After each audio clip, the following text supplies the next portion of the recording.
morning, students. So now, as we are discussing chapter number 2, that is the living world, okay, we have discussed a lot of characteristic in our previous lectures. Now, in this particular lesson, we are going to discuss another characteristic, which is nothing but reproduction. So, what is reproduction? Now, always see that after a certain period of time, the living things die. एक समय के बाद living things क्या होते हैं, मर जाते हैं, लेकिन उनकी जो नस्ल होती है वो क्या होती है, कंटिन्यू रहती है। जैसे कि ह्यूमन बींग्स जो है वो है, जब दुनिया बनी थी तब से ह्यूमन बींग्स है और अभी भी ह्यूमन बींग्स है। सो ह्यूमन बींग्स क्या है, वो रहने ही वाले हैं। इसका मतलब क्या है कि जो एनिमल्स है वो क्या हो रहे हैं, एक अपना जो नस्ल है, मतलब जो क्या कर रहे हैं वो लोग, दूसरे एनिमल्स को क्या करते हैं, रिप्रोड्यूस करते हैं। सो एनिमल्स क्या कर रहे हैं, अपने ही स्पेसीज के, अपने ही ऑर्गेनाइजेशन के दूसरे एनिमल्स को क्या कर सकते हैं, रिप्रोड्यूस कर सकते हैं। Okay, in the following picture you can see, okay, this is the bird and it's egg. Okay, ये जो एग्स है उसमें से वापस क्या निकलेंगे, बर्ड्स निकलेंगे, और वो भी क्या होंगे, सेम स्पेसीज के होंगे। फिर आपको यहाँ पे ब्रायोफालम देखने मिल रहा है। इसका मतलब क्या कि लीव से दूसरे प्लांट्स ग्रो हो रहे हैं, ओके, सेम स्पेसीज के। फिर आपको मेयर एंड हर फॉल देखने मिल रहा है। मेयर मतलब क्या, हॉर्स है, ओके, और यहाँ पे आपको फॉल मतलब उसका बच्चा आपको देखने मिल रहा है। देन रोज कटिंग्स, ओके, रोज कटिंग्स मतलब क्या, प्लांट्स भी देखो रिप्रोड्यूस करते हैं। हम लोग प्लांट्स को भी रिप्रोड्यूस कर सकते हैं। ओके, द रीजन में बी नेचुरल और somewhat with the help of other living things.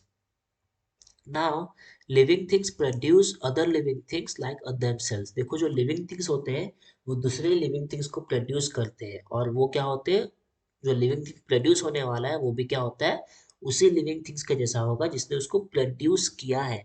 मतलब कुत्ते को कुत्ते के ही बच्चे होने वाले हैं, गाय को गाय के ही बच्चे होने वाले हैं, और इंसान को इंसान के ही बच्चे होते हैं। ओके, आम की झाड़ पे आम ही उगता है और नारियल के झाड़ पे नारियल ही उगता है। इसका मतलब क्या है कि जो स्पेसीज रिप्रोड्यूस करने वाला है वो खुद के ही टाइप के स्पेसीज को रिप्रोड्यूस करेगा। Okay, some animals give birth to their young ones, some lay eggs, their young ones hatch out of the eggs, new plants are produced from the seeds, stems or leaves of plants। देखो, और reproduction का जो तरीका है वो भी क्या है, अलग अलग है। रिप्रोडक्शन जो होता है वो दो टाइप्स में होता है, दो मेजर कैटेगरी में रिप्रोडक्शन को डिवाइड किया गया है। एक है सेक्सुअल मोड ऑफ रिप्रोडक्शन और दूसरा है असेक्सुअल मोड ऑफ रिप्रोडक्शन।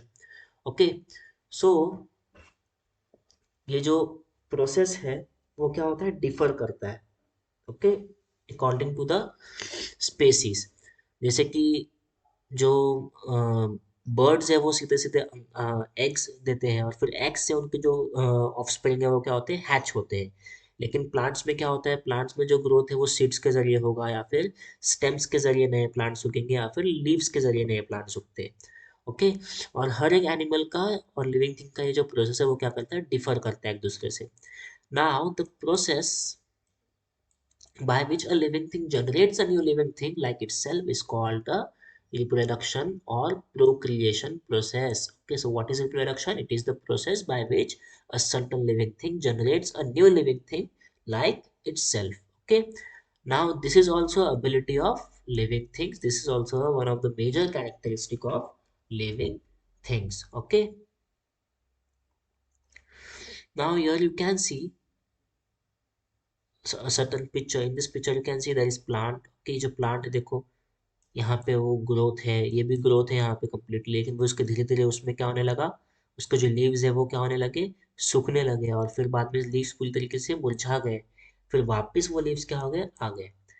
फिर वैसे ही एनिमल्स में आप लोग देख सकते हैं, एनिमल्स में भी क्या होता है देखो, उनका जेंडर के हिसाब से बॉडी अलग होता है। उसके बाद ये जो एनिमल्स है इनमें भी आपको ग्रोथ देखने मिलता है, लेकिन after certain period of time ये एनिमल्स क्या हो जाते हैं, मर जाते हैं। तो उसे ही हम लोग क्या बोलते हैं, लाइफ स्पैन बोलते हैं। लाइफ स्पैन क्या है हमारा, ये हमारी जिंदगी का एक ऐसा पीरियड होता है, पूरा स्टार्ट टू एंड, मतलब बर्थ से लेकर के डेथ तक का जो पीरियड होता है किसी भी लिविंग थिंग का, उसे हम लोग क्या बोलते हैं, लाइफ स्पैन बोलते हैं। क्या बोलते हैं हम लोग उसे, लाइफ स्पैन बोलते हैं। At a certain stage of life living things become capable of reproduction. एक स्टेज होता है हमारे लाइफ का जहाँ पे हम लोग रिप्रोडक्शन प्रोसेस परफॉर्म कर सकते हैं। Later on in life reproduction stage their organs become weak and still later their life comes to an end।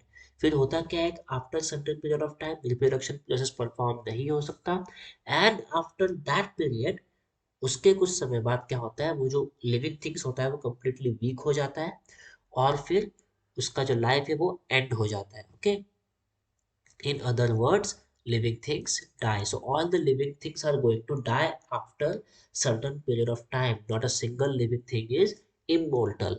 Okay, the lifespans of different animals and plants are different. देखो हर एक animal का जो life span होता है वो क्या होता है, अलग अलग होता है। For example the life span of dog is 12 to 18 years। So dog का जो स्पेसीज है, जो डॉग है, वो क्या होता है, 12 से 18 साल तक जिंदा रह सकता है। whereas human beings can survive 60 to 80 years or in some cases 100 years। Okay, जो एलिफेंट्स होते हैं वो भी 80 इयर्स तक सरवाइव कर सकते हैं, फिर ऑस्ट्रिच जो है वो 50 इयर्स तक सरवाइव कर सकते हैं। So the life span of living things is also different. Okay,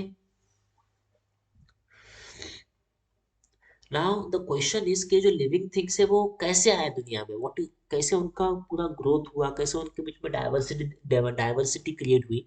ये भी हमारे सामने क्या है, एक बहुत ही बड़ा सवाल है, और इस सवाल का जवाब हम लोग कब देखेंगे, नेक्स्ट लेक्चर में देखेंगे। Okay, so we will meet in the next lecture. Okay, thank you.